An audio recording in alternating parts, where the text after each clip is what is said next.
Virgo, hello and welcome to your solar eclipse reading on April 19th and 20th of 2023. This is for Virgo sun, moon, rising, Mars, Venus, or anyone with strong Virgo energy or placements in their chart. I'm going to begin the reading by clearing the energy. So if you don't like loud noises, please turn the volume down during this time.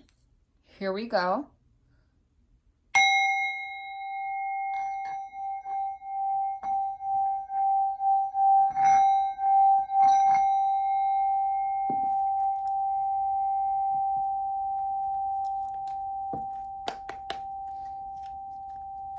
All right. What does Virgo need to know for this eclipse? Five of Swords. Already I can see there's some mental conflict and anxiety. What's this about? Ooh, it's about the Lovers. It could be about choosing between two partners. A quarrel between two lovers. It could also be, the Lovers can also be about choosing two different paths. Like there's two different paths for you to choose from. Ooh, gosh, that's intense energy.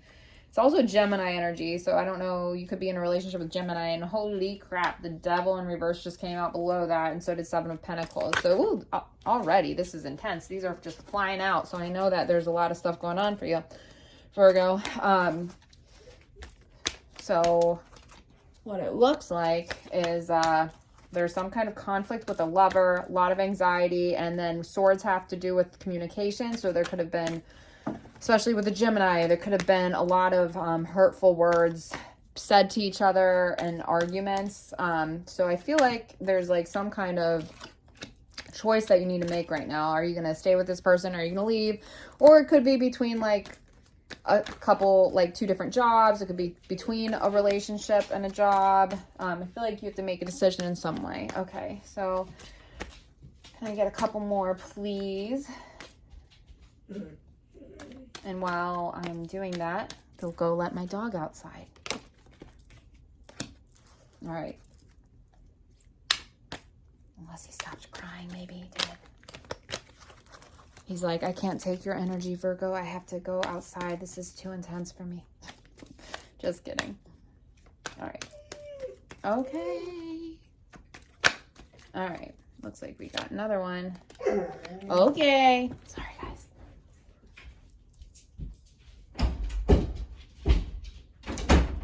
Okay. Let's get one more. Oh, perfect. All right. All right, so what has created, or first of all, let me show you these cards. Five of Swords being crossed by the Lovers. What has created this current situation? The Devil in reverse. The Devil is Capricorn energy, and it represents our ego and our relationship with materialism. And that kind of makes sense for an earth sign. Virgo, I feel like you're really, more than a lot of signs, you're very analytical, and you're very earthy. You're very connected to your body and your routine and your health, and taking care of your daily affairs. So this Devil energy in reverse, there's some kind of imbalance right now. Either that could be your relationship with the material world, like there could be too much focus on the physical pleasures of the world. So whether that is like the Devil can have to do with addictions, it can have to do with addictions to people, to food, to working, to money, to exercise, just all sorts of things that we can be addicted to. But since it is in reverse, I'm almost feeling like you are going through a period where I think you're outgrowing some of those lower level addictions or tendencies that you may have had, because this is right next to Seven of Pentacles, and Seven of Pentacles is like a really powerful energy. It's about building towards the future. So I feel like you're planting seeds right now, and Seven of Pentacles is connected to your higher purpose in life. So you could also be detaching from things that you know are only for like clout or whatever, like your ego is attached to these things. That could have to do with this relationship. You could be kind of like in conflict with somebody because perhaps they're more materialistic or something, and you're kind of like trying to outgrow that part of yourself and like do something that is like connected to your higher calling. Or you could be, you know, you also could have been putting a lot of work into like a current situation or current relationship too, or a lot of work on yourself, like letting go of that ego. So the present energy is the Knight of Swords. This is change, and this is change in thinking. Knights bring change. Swords have to do with our communication. It's air energy, so it's like Aquarius, Libra, or Gemini energy. You already had some Gemini energy down here too. So if you're in a relationship, and if the Lovers has to do with a relationship decision, they could have strong air placements, or it could also be like a relationship that is based on communication, but I don't know, there's some kind of conflict, and now there's a decision that must be made.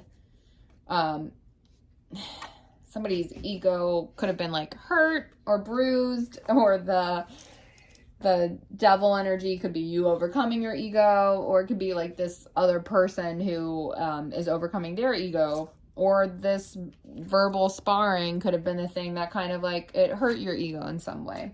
But I feel like what's happening presently is that there's going to be some positive form of communication. So maybe there's positive communication with that person, or just a positive message in general, or a positive outcome, like a shift in mindset in some way. So, because like Knights bring change, and then changes in how we communicate. So maybe as a result of this, you're going to be a better communicator, or it expanded your mind in some way. This is an interesting energy. This is the incoming energy. It's the star in reverse. So the star, like when it's upright, it means a period of light after, like hope after a period of darkness, like overcoming dark times. But it is in reverse. So I feel like you've been knocked down to reality about something. It could have been, you know, and same with this, like these two cards could be connected. So it's kind of like maybe when you were like living in your ego and you were like addicted to something, or it could have been like addiction to a person or relationship. You might have had a lot of like hope for that. But like when you started to overcome your ego and like seek something that was more spiritual with the Seven of Pentacles, I feel like you have realized like that was false hope.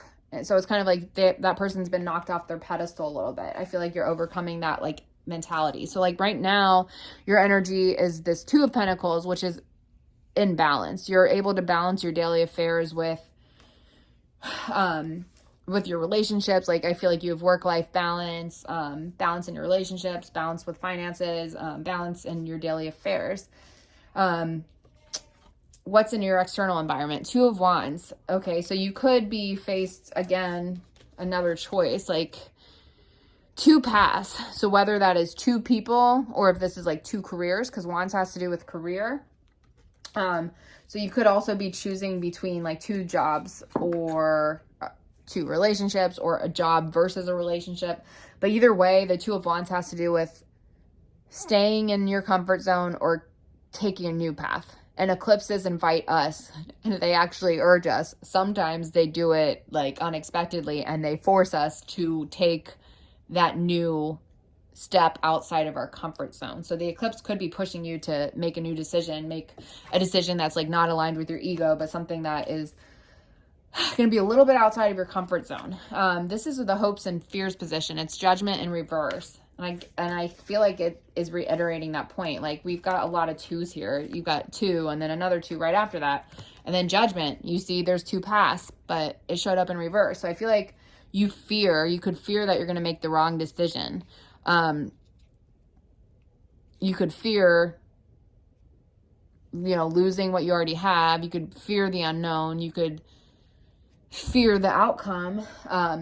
But Judgment is a really karmic card, and eclipses bring fated events, and eclipses, Judgment is kind of asking you, are you going to make a decision that the old version of yourself would make? Because if you do, it's going to yield the same outcomes. But if you make a new decision, like think of the new version of yourself that you want to grow into. Like who are you becoming? Like what does that person do? What are their habits? What do they wake up and do every day? What type of friends do they have? What do they wear? How do they carry themselves?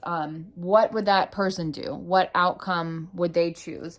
And I feel like Judgment is like asking you to be in alignment with that version of yourself that you want. So if this has to do with a relationship, then it's like, what does a healthy partnership look like? What does my partner, like me and them coming together in a healthy way, what does that look like? Then I have to make decisions that are like what the healthy version of me would do. So the final outcome is the moon in reverse. All is not as it seems right now. This is kind of connected to the star. I want to get some more cards to clarify this. I want to know, why is the moon in reverse? What does this have to do with? Okay. We've got the Hierophant in reverse, Two of Pentacles in reverse, Three of Cups upright. Those three cards together. All of the answers are not revealed right now because I feel like you might be being asked to do something that's a little bit non-traditional. Well, first of all, the Hierophant can be, when it's upright, it's like we blindly follow tradition and we do things the way they've always been done because they've always been done that way, and that's just all we know. But the Hierophant in reverse could be saying maybe it's asking you to question why do we do things a certain way. Maybe it's time to go your own way or do your own thing. Two of Pentacles. The other thing too, that since it's right next to this Two of Pentacles in reverse, the Hierophant could be the energy of a person. Could even be like a third party energy. I don't know. Is that why the moon is here? The moon is in reverse because something's been hidden. Something could have been out of balance in your relationship. There might have been a third party, and a third party doesn't mean another person necessarily. That person's third party could be work, or it could be they just don't have time to devote to the relationship like you wish they did. The Hierophant could be Taurus energy. This could be a breakup of a marriage. Hierophant can sometimes mean marriage and long-term commitments. So yeah, I don't know. I'm confused. But the Three of Cups has to do with like getting out there and having fun. So I don't know. Are you sure, Spirit? You can't give me like a little more clear-cut answer? Like why, is that why the moon is in reverse? Tell me more about this decision. What's it have to do with? Is it their love life? Is it their career? What exactly are we choosing from?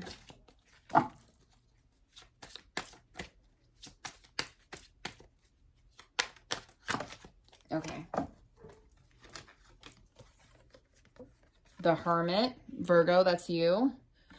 Three of Wands, that's a long-term future, looking towards the future. 5, 6, 7 of Pentacles, higher calling. Okay. I feel like you might need to be in your own energy right now. Spirit, I feel like, is asking you to look towards the future and align. You got the 7 of Pentacles twice. This is about finding our higher purpose in life and our higher calling. And I feel like that's maybe what that could be. If this, okay, so it could be two things. I think at the heart of the matter, you're being asked to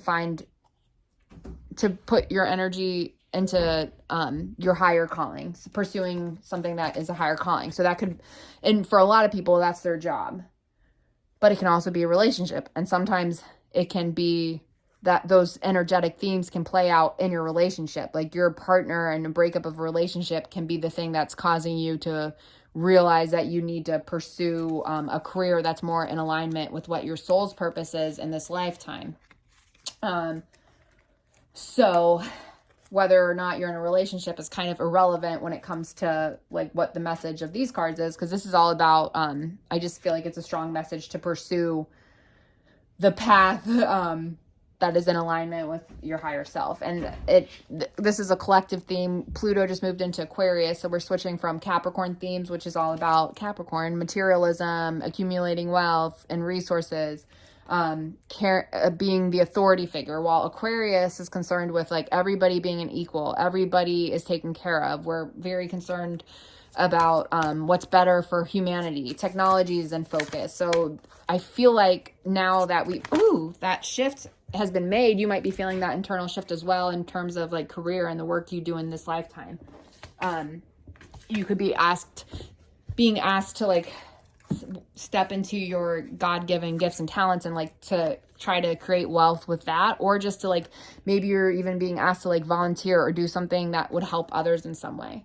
So I pulled some oracle cards. We've got community in reverse and love. I feel like you might be lacking a strong community right now, or you feel like you're lacking a community. I feel like with social media these days, sometimes it just feels like we may have a million friends on there, but like just feel lonely and empty. Like we just don't have the physical connections that we need. I'm not talking about intimate connections. I'm talking about like physically being around people, and not just in a work environment where we're like, oh, let's go to the break room and eat coffee. We don't have much in common other than we hate our jobs. I'm talking about a true spiritual community. People that you connect with, people who share the same passions as you, share the same compassionate nature as you. They want to make a difference in the world like you do. I feel like it's really important for you to find those people right now. And love. And how do we find it? We connect with what we love. We do what we love. We allow love to guide us.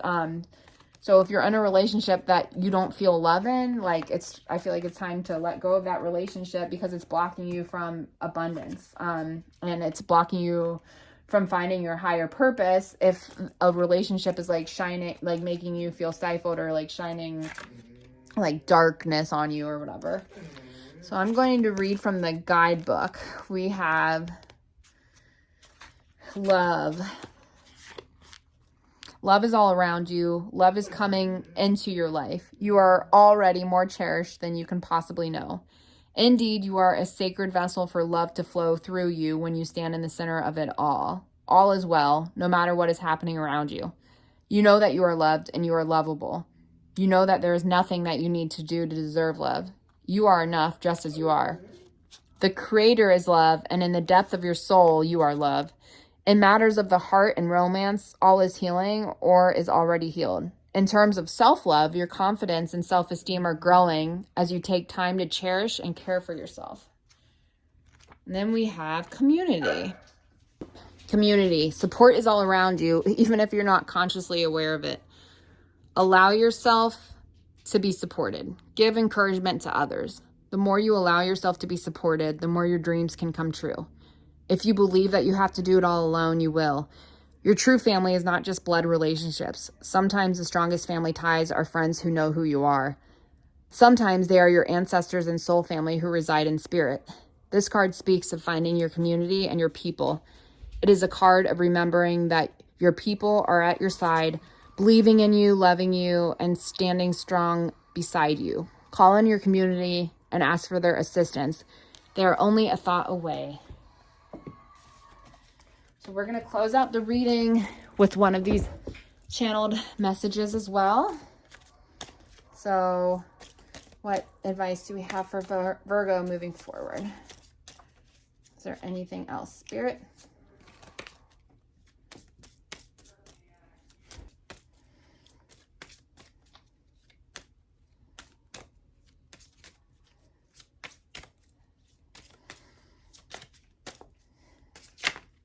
All right. Let go, trust, find your center, and have fun. Have fun. Stop. When was the last time you had fun? When was the last time you took a chance and did something silly, something totally unlike you, something just for the joy of it? It's long overdue for you to let go of your analytical mind and give yourself and your soul permission to have fun. If that's not a Virgo card, I don't know what is. I just looked at the clock and saw 1919, so that could be a message for you as well. Number 1 is a sign of new beginnings, and 9 is closing cycles, ending cycles, closing doors. So I feel like 1919 is about like you have to close the door in order for another one to open. Speaking of which, it says let go. Once you've let go of the outcome, you'll be able to release all the emotional constraints that have held you back in the past. Trust in the higher good and guidance of spirit, as we only have your best intentions at heart and will do everything in our power to protect you. Trust. While your logical mind is while your logical mind is dictating a supposedly clear direction, your soul's inner guidance is urging you to follow an alternative path. The logical path may be one that you consider safe and more familiar, but you could be missing out on boundless opportunities and so much more. And that's what this Two of Wands is about, especially. So that just reiterates that message. Go step outside of your comfort zone. The logical mind doesn't know everything. Find your center. Your outside world is a reflection and a manifestation of what's going on inside you at this time. When the outside world becomes so hectic and stressful that your anxiety starts to overwhelm you, then this is an ideal moment to stop and ask, when was the last time I checked in with myself? So that concludes the reading. Thank you so much for watching. If you'd like to book a personal reading, you can go on my Instagram, Statements by Alex, and send a DM, or you can email, which you can find in the description below. So thank you for watching. I hope you have a wonderful eclipse season. Bye.